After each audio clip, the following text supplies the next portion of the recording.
Hello दोस्तों, welcome to toppers village. दोस्तों आज हम मैट्रिसेस का जो मिसलेनियस एक्सरसाइज है उसका क्वेश्चन नंबर 10 देखेंगे। तो क्वेश्चन नंबर 10 एक बार इधर से बुक में से पढ़ लेते हैं। थोड़ा बड़ा क्वेश्चन है। इसमें देखो क्या बोला है, a manufacturer produces 3 products X Y Z. ये कोई मैन्युफैक्चरर जो 3 टाइप के प्रोडक्ट बनाता है एक्स वाई और जेड, विच ही सेल्स इन 2 मार्केट्स, जो कि 2 मार्केट्स में बेचता है।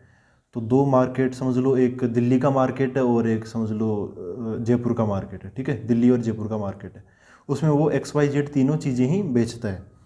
Annual sales are indicated below, एक साल में कितने यूनिट्स वो बेचता है। ठीक है, एनुअल सेल्स है ये, पैसे वगैरह नहीं है ये मतलब एक्स की कितनी क्वांटिटी बेचता है, वाई की कितनी बेचता है, जेड की, ऐसे है। तो मार्केट 1 समझ लो ये दिल्ली का मार्केट है, तो जो एक्स है वो 10,000 यूनिट्स, वाई की 2000 यूनिट्स और जेड की 18,000 यूनिट्स बेचता है। ठीक है, इतने आइटम बेचता है। मार्केट 2 में प्रोडक्ट्स, ये एक्स है, ये वाई का है और ये जेड का है। ठीक है, तो ये क्लियर कट है। पार्ट 1 में क्या बोला है, इफ़ यूनिट सेल प्राइस। ठीक है, ये सेलिंग प्राइस है, दो होती ना, सेलिंग प्राइस और कॉस्ट प्राइस। ठीक है, उस हिसाब से चल रहे हैं। तो जो सेल प्राइस है वो क्या है, एक्स की है 2.5 रुपये और वाई की है 1.5 रुपये और जेड की है 1 रुपये। ठीक है, मतलब जेड के एक आइटम को 1 रुपये में बेचते हैं, एक्स के एक आइटम को 2.5 रुपये में बेचते हैं और वाई के एक आइटम को 1.5 रुपये में हम बेचते हैं respectively. Find the total revenue in each market with the help of matrix algebra. मतलब कुछ हमें मल्टीप्लाई वगैरह करना है, तो क्या आखिरकार होता क्या है, एक्स के जितने आइटम्स है ना जो मार्केट 1 में बेचे गए हैं, जैसे 10,000, उसको हमें एक्स की प्राइस से मल्टीप्लाई करना है, बस इतना ही तो करना है। तो कर लेंगे, वो मैट्रिक्स के जरिए करना है, लेकिन तो मैट्रिक्स में जचा के कर लेंगे, कोई दिक्कत नहीं है। तो ये सेलिंग प्राइस है, तो टोटल रेवेन्यू कितना है, टोटल पैसा आया कितना, वो देखना है हमें। फिर है बी पार्ट, इसमें क्या बोला, इफ़ द यूनिट कॉस्ट्स। देखो कॉस्ट आ गया, ये सेलिंग प्राइस था, एक्स के बनने में एक्स को बेचते ना तो 2.5 रुपये मिलते हैं हमें। यह है कॉस्ट प्राइस, मतलब एक एक्स को बनाते हैं ना तब हमें 2 रुपये लगते हैं, 2 रुपये में खर्चा आया और 2.5 रुपये में बेच रहे हैं। ऐसे वाई का क्या है, 1 रुपया और बेचा कितने में, 1.5 रुपये में। एंड 50 पैसे, 50 पैसे में एक जेड का आइटम बन गया और जेड के आइटम को बेचे कितने में, 1 रुपये में। समझ गए ना, ये कॉस्ट प्राइस है, ये सेलिंग प्राइस है। फिर क्या बोला, respectively find the gross profit. अच्छा, प्रॉफिट पूछ लिया, ओवरऑल प्रॉफिट कितना कितना हुआ। तो पार्ट ए में एक और चीज़ देखने वाली ये है कि find the revenue in each market, हमें अलग अलग मार्केट का बताना है। मतलब मार्केट 1 में कितना रेवेन्यू आया है ना, इसको इसकी प्राइस, इसको इसकी प्राइस, इसको इसकी प्राइस से मल्टीप्लाई करके बताना है। और मार्केट 2 में अलग से बताना है। यहाँ पे ईच बोल दिया इसलिए, अगर ईच नहीं बोलता ना तो फिर क्या होता, find the total revenue with the help of matrix algebra. ऐसे ईच मार्केट नहीं बोलता, तो हमें अलग अलग बताना पड़ेगा। खैर मैं इसको ऐसे कर सकता हूँ कि ए की मल्टीप्लिकेशन करूँ सब कुछ आ जाए, वो भी हम कर सकते हैं, लेकिन इसमें अलग अलग कर लेते हैं तो थोड़ा ज़्यादा क्लियर होगा। वैसे ऐसे क्वेश्चंस को आप कितना ही बड़ा क्वेश्चन क्यों ना हो, आप एक बार में सब कुछ में एक मैट्रिक्स मल्टीप्लिकेशन में सब कुछ मतलब निपटा सकते हो। खैर हम इसको 1 बाई 1 करते।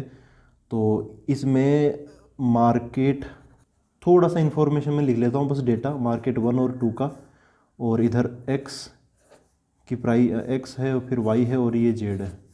तो एक्स की कितनी यूनिट्स बेचे, 10,000 मार्केट 1 में, वाई के 2,000 और जेड के 18,000।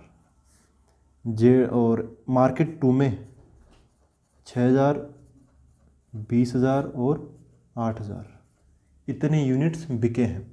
तो देखो ये अपने आप में एक मैट्रिक्स जैसा अरेंजमेंट हमें लग रहा है, तो हम इसी को मैट्रिक्स बोल देंगे। ठीक है, इसी को हम क्या बोल देंगे, मैट्रिक्स बोल देंगे। चलो इसको मैट्रिक्स बोलते हैं थोड़ी देर बाद, पहले हम एक बार वापस बचपन पे लौटते हैं। तो ऐसा देखते हैं कि यार इसको अगर हमें, अभी तो 12th क्लास में आ गए, अगर हमने मैट्रिक्स नहीं पढ़ा होता है ना, मान लो कि एक बार हमने मैट्रिक्स नहीं पढ़ा, हम छोटे बच्चे बन गए, तो ये क्वेश्चन कैसे डील करते, ऐसे डील करते कि भाई एक्स के जैसे फर्स्ट पार्ट है उसने रेवेन्यू के बारे में बोला, एक्स के हैं 2.5 रुपये 2.5, वाई के कितने 1.5 और जेड के कितने हैं 1 रुपया। ठीक है, ये इनके सेलिंग प्राइस है, एसपी सेलिंग प्राइस। तो हम क्या करते हैं, ये देखो मार्केट वन, इन इसमें बोला ईच मार्केट, तो मार्केट वन का निकालते हैं। तो एक्स की कितनी यूनिट्स बेचेगी, 10,000। तो एक यूनिट कितने में बिकता है, 2.5 रुपये में।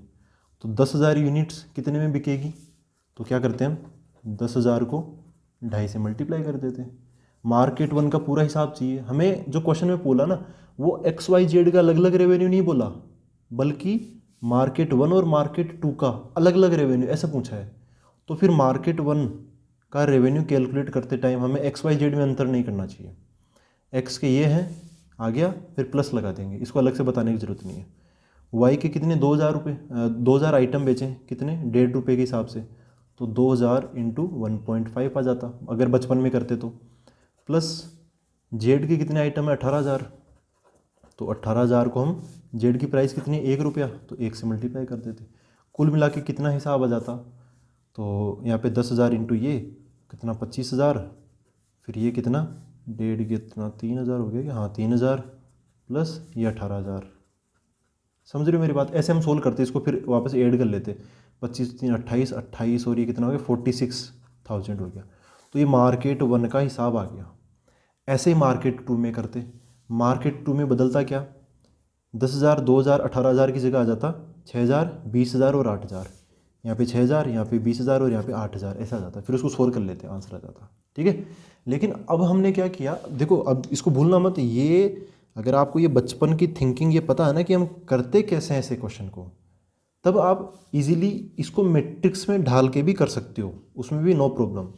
ठीक है, मैट्रिक्स सीख लिया, अब देखो इसको मैट्रिक्स से कैसे डील करते हैं। चलो इसको मैं ऐसे बना लेता हूँ, मतलब यही मान लो, यही मैट्रिक्स ले लिया मैंने, मैट्रिक्स क्या बोल देता हूँ मैं, इसको एम बोल देता हूँ, मैट्रिक्स एम, और इसी को मैट्रिक्स बना लिया क्या, 10,000 2,000 और 18,000, ये 6,000, ये 20,000 हो गया, और ये 8,000 हो गया। ठीक है, ये M4 क्या है, ये समझ लो कि ये मार्केट है, मतलब मार्केट में कितने आइटम्स बेचे। ठीक है, number of products, number of annual sales वैसे हो गया। अब इसमें चीज़ें हमें क्या क्या बताती है, ये मैट्रिक्स है, किस ऑर्डर की मैट्रिक्स है, 2 रोज़ है और 3 कॉलम है। तो इसका जो ऑर्डर है ना, इसका जो ऑर्डर है, इसका ऑर्डर क्या है, इस यहाँ पे लिख देता हूँ, 2/3 का है ना, 2 रोज़ और 3 कॉलम्स, तो 2/3 का ये ऑर्डर है। इसमें ये फर्स्ट रो है, ये क्या बताती है, मार्केट वन। ये जो सेकंड रो है, ये क्या बताती है, मार्केट टू। ये फर्स्ट कॉलम है, ये क्या बताता है, एक्स के आइटम्स, सेकंड कॉलम वाई के आइटम्स, और थर्ड कॉलम जेड के आइटम्स, मतलब कितने आइटम्स सेल हुए ये बताता है। ठीक है, अब यहाँ पर ना मैट्रिक्स को किसी दूसरी मैट्रिक्स से मल्टीप्लाई करेंगे, पैसे वाली मैट्रिक्स से, तो ये आइटम्स और पैसे मल्टीप्लाई होकर हम अपने पास में टोटल रेवेन्यू आ जाएगा। देखो ये आइटम को हमने किससे मल्टीप्लाई किया, उनके पैसों से, हाँ उनके मतलब सेलिंग प्राइस से। तो हम क्या करेंगे, एक नई मैट्रिक्स बना लेंगे एस। ठीक है, ये मैट्रिक्स मैंने किस हिसाब से बनाई, S4 में सेलिंग प्राइस के हिसाब से बना लेना हूँ। ठीक है, सेलिंग प्राइस के हिसाब से। लेकिन अब ध्यान रखने वाली बात क्या है, आपको कैसे मल्टीप्लाई करना पड़ेगा, 10,000 2.5 से ही मल्टीप्लाई होना चाहिए, ऐसे इस एस को हमें ढालना पड़ेगा। एस की जो मैट्रिक्स बनेगी ना, ये दूसरी मैट्रिक्स है, मैट्रिक्स एस, किसके लिए, सेलिंग प्राइस के लिए। इसको हमें ऐसे ढालना पड़ेगा कि जब हम इस मैट्रिक्स को इस मैट्रिक्स से मल्टीप्लाई करें तो कैलकुलेशन यही होनी चाहिए, मतलब जो 10,000 है ना वो 2.5 से मल्टीप्लाई होना चाहिए। ठीक है, तो अब कैसे करें, ये जो मैट्रिक्स है ये ऐसे है, 10,000, ये 2,000, 18,000, फिर कितना है 6,000, फिर 20,000 और ये 8,000। ठीक है, यहाँ पर जो दूसरी मैट्रिक्स है वो कैसे होनी चाहिए, देखो ये ना, ये किससे मल्टीप्लाई होना चाहिए, मल्टीप्लाई बाय 2.5। ये किससे मल्टीप्लाई होना चाहिए, ऊपर क्या ना 1.5, हाँ 1.5 से, और ये किससे मल्टीप्लाई होना चाहिए 1 से। तो ऐसा कैसे पॉसिबल है, जब ये रो कॉलम से मल्टीप्लाई हो तभी तो पॉसिबल है ना। तो 10,000 के मतलब इधर 10,000 के सामने क्या आ जाना चाहिए, 2.5 आना चाहिए 2.5, क्योंकि 10,000 को 2.5 से ही मल्टीप्लाई करना है, 10,000 को हम 1.5 से मल्टीप्लाई नहीं कर सकते। तो ये रो है, अच्छा रो कॉलम से भी मल्टीप्लाई होगी, तो ये जो तीनों नंबर है ये कॉलम में आने चाहिए, ठीक है, क्योंकि मल्टीप्लाई करते टाइम पहली मैट्रिक्स की रो और दूसरी मैट्रिक्स का कॉलम ही मल्टीप्लाई होता है, पहली मैट्रिक्स की रो और दूसरी की रो ऐसे मल्टीप्लाई नहीं होता। तो 2.5, 1.5 और 1, तो 2.5, 1.5 और 1 ये ऐसे खड़ी मैट्रिक्स के रूप में आएंगे, मतलब एक कॉलम मैट्रिक्स की तरह। तो इस बार जो एस है वो हमें क्या मानना पड़ेगा, 2.5, 1.5 और 1। ये सेलिंग प्राइस है, ये रुपीज़ के अंदर है, 2.5 रुपये, 1.5 रुपये और ये 1 रुपये, ठीक है, ये रुपीज़ के अंदर है। अब ये इसका क्या मतलब है, ये एक ही कॉलम है तो ये पैसों का कॉलम हो गया, सेलिंग प्राइस का कॉलम हो गया। मैं कह रहा हूँ ना पूरा क्वेश्चन एक में निपटा सकते थे। देखो दूसरे पार्ट में क्या है, दूसरे पार्ट में कॉस्ट प्राइस है, कॉस्ट, ये 2 रुपये, 1 रुपये और 50 पैसे। तो कॉस्ट प्राइस का मैं अगर चाहता तो यहाँ पे सेलिंग प्राइस के बगल में कॉस्ट प्राइस का एक वो क्या बोलते हैं कॉलम और बना देता, ठीक है, तो ये एक मैट्रिक्स बन जाती, फिर ये और प्राइस की हो जाती, पहला कॉलम सेलिंग प्राइस, दूसरा कॉलम कॉस्ट प्राइस। तो उसको भी मैं इससे मल्टीप्लाई करता हूँ तो सारा हिसाब एक साथ मिल जाता, ठीक है। कंप्यूटर में तो ऐसे ही करते हैं, यहाँ पर चलो हम 1 बाय 1 कर लेते हैं, समझने के लिए कर रहे हैं, कंप्यूटर चलाओगे तो आप कर लेना वैसे। तो इसका ऑर्डर क्या आया, हाँ मैं ये कह रहा था कि यहाँ पर ये क्या है, ये 2.5 किसके हैं, एक्स के, ये 1.5 किसके हैं, वाई के, और ये 1 किसका है, जेड का है, सेलिंग प्राइस, ठीक है। और इसका ऑर्डर क्या आया, इसका ऑर्डर कितना है, 3 रोज़ और 1 कॉलम, तो 3/1 का ऑर्डर है, ठीक है, 3/1 का ऑर्डर है ये। तो अब हम फाइनली क्या निकाल लेते हैं, अब हम इनको मल्टीप्लाई कर देते हैं, एक नई मैट्रिक्स निकाल लेते हैं। नई मैट्रिक्स क्या होगी, रेवेन्यू की होगी, किसकी होगी, रेवेन्यू। और रेवेन्यू वाली जो मैट्रिक्स है ना उसको मैं आर नाम दे देता हूँ, ये भी क्या एक मैट्रिक्स है। और ये रेवेन्यू वाली मैट्रिक्स कैसे आएगी, जब हम नंबर ऑफ आइटम्स को, मतलब एम मैट्रिक्स को उनके पैसों से, मतलब सेलिंग प्राइस वाली मैट्रिक्स से मल्टीप्लाई करेंगे तब हमें रेवेन्यू मिलेगा। रेवेन्यू मतलब कुल मिला के कितना हमें, कितना धन इकट्ठा हुआ वो।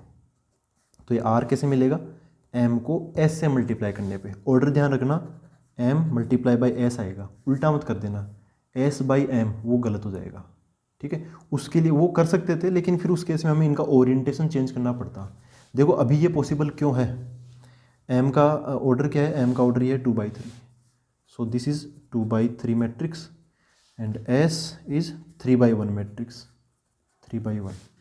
तो मैट्रिक्स पॉसिबल कब होता है मल्टीप्लिकेशन, मैंने कई बार हमने पहले भी लेक्चर्स में डिस्कस किया है।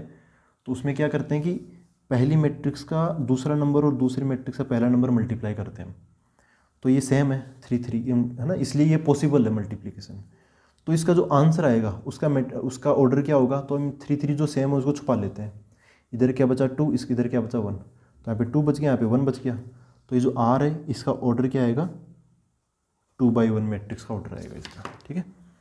तो एम को देखो रखते हैं, एम कहाँ है, ये वाला, तो इसको मैं खुद ही लिख लेता हूँ, 10,000, 2,000, 18,000, फिर 6,000, 20,000 और 8,000।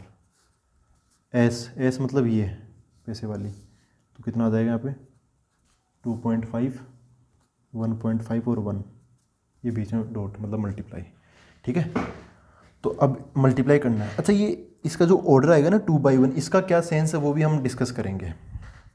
देखो मल्टीप्लाई करते हैं, सबसे पहले फर्स्ट रो एक, इसमें तो कॉलम ही एक ही, तो कर दो मल्टीप्लाई, क्या है 10,000 होगा 2.5 से मल्टीप्लाई, तो क्या बन जाएगा 25,000।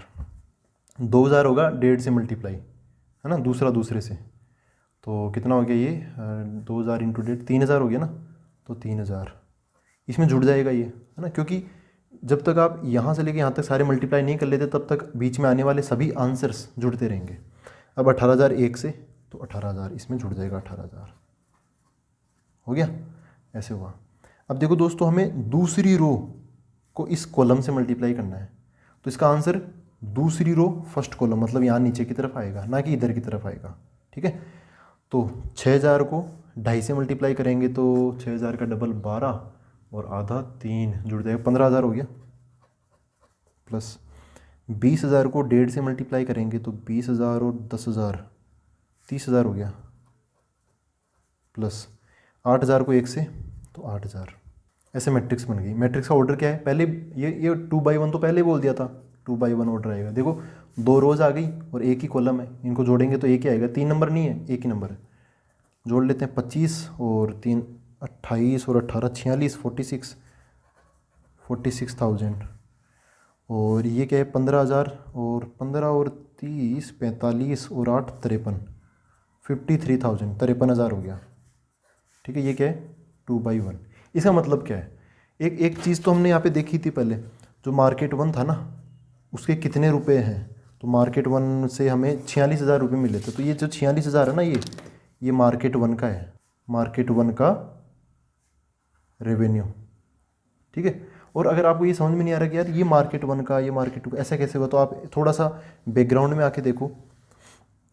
मार्केट 1 का है ये 10,000 2,000 18,000, तो यहाँ पर भी आ गया 10,000 2,000 18,000, ये मार्केट 1 का, ये यहाँ पर भी मैंने लिखा है। ठीक है, तो मार्केट 1 वाली जो रो है वो पैसों से मल्टीप्लाई होगी, तो हमें मार्केट 1 का रेवेन्यू मिल जाएगा 46,000। हो गया ये क्लियर। ऐसे ये कौन सी रो है, मार्केट 2 वाली रो है, इसको हम पैसों से मल्टीप्लाई करेंगे तो मार्केट 2 का रेवेन्यू आ जाएगा, मार्केट 2 सेकेंड्स रेवेन्यू। ठीक है, तो आप आंसर मैच करोगे तो ये मिल जाएगा। मार्केट 1 का रेवेन्यू कितना है 46,000 और मार्केट 2 का 53,000। इसने बोला each market in each market, तो हमने अलग अलग बता दिया। अगर कंबाइंड पूछा होता तो हम इनको और जोड़ लेते हैं। ठीक है, खैर अलग अलग ही पूछा है तो अब हम आते हैं इसके सेकंड पार्ट पर। देखो दोस्तों, सेकंड पार्ट में देखो क्या बोला है।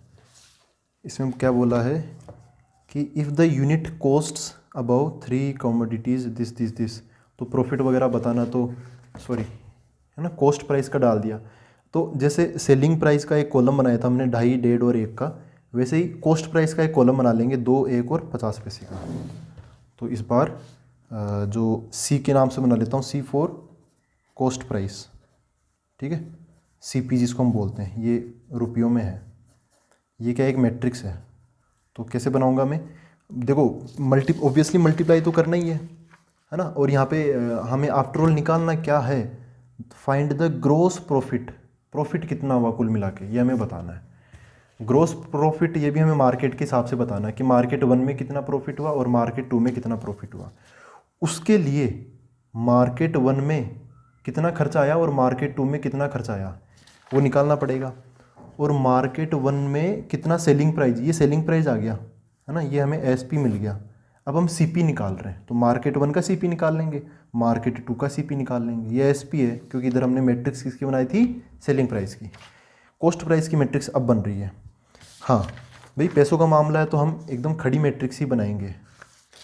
तो खड़ी मैट्रिक्स बना लेते हैं। कितना कितना है वो बोला, 2 रुपये 1 रुपये और 50 पैसे, 2 रुपये 1 रुपये और 50 पैसे, मतलब 0.5 रुपीज़ ऐसे हो गया। ये कॉस्ट प्राइस का हो गया। अब हम वो टोटल कॉस्ट निकाल लेते हैं ना। तो टोटल कॉस्ट निकालने के लिए आइटम्स की जो संख्या है ना, इसको मेरे को कॉस्ट प्राइस से मल्टीप्लाई करना पड़ेगा। जब हमने टोटल रेवेन्यू निकाला तब आइटम्स की संख्या को हमने सेलिंग प्राइस से मल्टीप्लाई किया, तो टोटल सेलिंग प्राइस आ गया। टोटल कॉस्ट प्राइस निकालने के लिए हमें कॉस्ट प्राइस वाली मैट्रिक्स को इससे मल्टीप्लाई करना पड़ेगा और उसी ऑर्डर में करना पड़ेगा। यहाँ क्या था, M मैट्रिक्स को हमने S सेलिंग प्राइस वाले से मल्टीप्लाई किया था। इस बार कॉस्ट प्राइस यहाँ पे C आ जाएगा, M को हम C से मल्टीप्लाई करेंगे। तो टोटल कॉस्ट के लिए मैं एक मैट्रिक्स बना लेता हूँ T नाम से। ठीक है, ये टोटल कॉस्ट की मैट्रिक्स है। इसको कैसे निकालेंगे, टोटल कॉस्ट कैसे निकालेंगे, आइटम्स वाली मैट्रिक्स M को हम कॉस्ट वाली मैट्रिक्स से मल्टीप्लाई करेंगे। तो M का ऑर्डर क्या था 2/3, C का ऑर्डर क्या है, ये देखो 3 रोज और 1 कॉलम, तो 3/1। तो ये 3 और ये 3 सेम है, तो इसका ऑर्डर क्या आ जाएगा, ये 2 बच गया और ये 1 बच गया, ऐसे ऑर्डर आ जाएगा। ठीक है, M को इधर नीचे लिख लेते हैं, M को लिख लेता हूँ मैं। M मतलब ये आइटम्स वाली मैट्रिक्स 10,000 वगैरह ये सब क्वेश्चन में स्टार्टिंग में दे रखा है, वो 10,000 2,000 ये M लिख रहा हूँ मैं, फिर 18,000 और फिर 6,000 20,000 और 8,000। ठीक है, ये बन गया। एम का काम हो गया, सी का काम करते, सी क्या है, multiply by C. What is C? तो ये है अपना 21.5 मल्टीप्लाई बाय 0.5, ठीक है, ये आ गया। देखो मल्टीप्लाई करते हैं, सबसे पहले फर्स्ट रो और फर्स्ट कॉलम, कॉलम तो एक ही है, तो 10,000 2 20,000 प्लस 2,000 और 1 2,000, 18,000 और 0.5 तो आधा हो जाएगा 9,000, 6,000 और 2 12,000, 20,000 और 1 20,000, 8,000 और 0.5 4,000। कितने की बननी चाहिए? 2/1 की। बन तो रही है ना, पहले हमने बोल दिया था कि टी बनेगी 2/1 की, तो ये हो गया। सोल्व करते हैं, 20,000 20 और 2 22 और 9 31, ये 31,000 का हो गया। कैलकुलेशन देखते रहना, कैलकुलेशन मिस्टेक हो जाए तो कोई बड़ी बात नहीं है, हो जाती है यहाँ पर, आप एक बस देखते रहना, आपका आंसर सही आना चाहिए। 20,000 और ये कितना हो गया, 32 हो गया क्या? हाँ 32 हो गया, और 4 36 हो गया, ठीक है, ये बन गया। ये देखो 2/1 की मैट्रिक्स है, तो ये क्या है, टोटल कॉस्ट वाली मैट्रिक्स है ये। ऐसे ही अपने पास में क्या आया था, रेवेन्यू वाली आर मैट्रिक्स आई थी ना, ये वाली मैं लिख लेता हूँ एक बार। आर क्या है, 46,000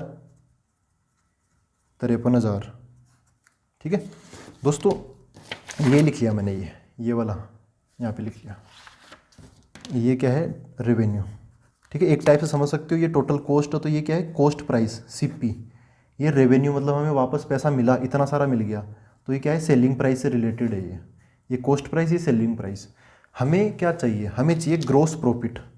ग्रोस इसलिए मतलब, ग्रोस मतलब सारा जितना भी है, ग्रोस मतलब एक्स का सारा हिसाब आ जाए, ऐसे है ना, मतलब XYZ अलग अलग ना आए, XYZ मिला के सारा हिसाब आ जाए। मार्केट 1 और मार्केट 2 अलग अलग मिल जाए, कोई दिक्कत नहीं है, लेकिन XYZ का मिला के आ जाए अपने पास में। तो देखो ग्रोस प्रॉफिट के लिए मैं एक वो बना लेता हूँ, कोई मैट्रिक्स बना लेता हूँ, जी, ठीक है, जी नाम से मैंने ग्रोस प्रॉफिट के नाम से बना लिया। तो ये ग्रोस प्रॉफिट कैसे मिलेगा हमें, सेलिंग प्राइस को कॉस्ट प्राइस से माइनस करोगे तभी तो मिलेगा। तो सेलिंग प्राइस वाली क्या है, रेवेन्यू, तो हम जब आर में से ये टी माइनस करेंगे तो हमें क्या मिल जाएगा, ग्रोस प्रॉफिट वाली एक क्या मिल जाएगी, मैट्रिक्स मिल जाएगी। उसके अंदर ऑटोमेटिकली मार्केट 1 का अलग हिसाब होगा, मार्केट 2 का अलग हिसाब होगा। देखो आर मतलब ये 46,000 53,000, याद रखना ये ऊपर वाला मार्केट 1 का है, नीचे वाला मार्केट 2 का है।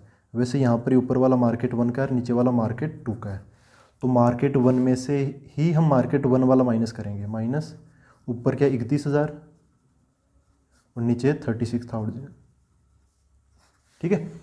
तो रेवेन्यू में से कॉस्ट माइनस कर रहे हैं हम, तो 46 माइनस ये कितना हो गया, 31 15,000, सॉरी ये 53,000 है, 6 नहीं है, 53 और इसमें माइनस करेंगे तो 3 और ये 4 17,000, ठीक है।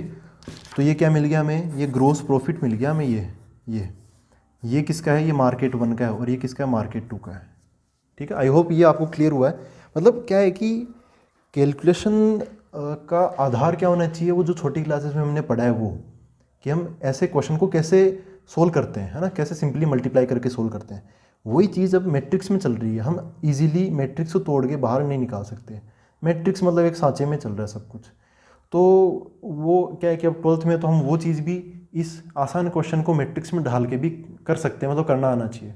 तो वही चीज़ यहाँ पे सिखाने की कोशिश कर रहे हैं, ठीक है। ये मेजरली आप समझ रहे हो, ऐसे इस टाइप से हम इकोनॉमिक्स में मैट्रिक्स को काम में ले सकते हैं। ये मैट्रिक्स का यूज़ है, एप्लीकेशन है, ठीक है, हर एक फील्ड में। ये एक इकोनॉमिक्स में इसका आ गया काम। तो आई होप ये आपको क्लियर हुआ है। अब मिलते हैं अगले वीडियो के अंदर। Thank you very much.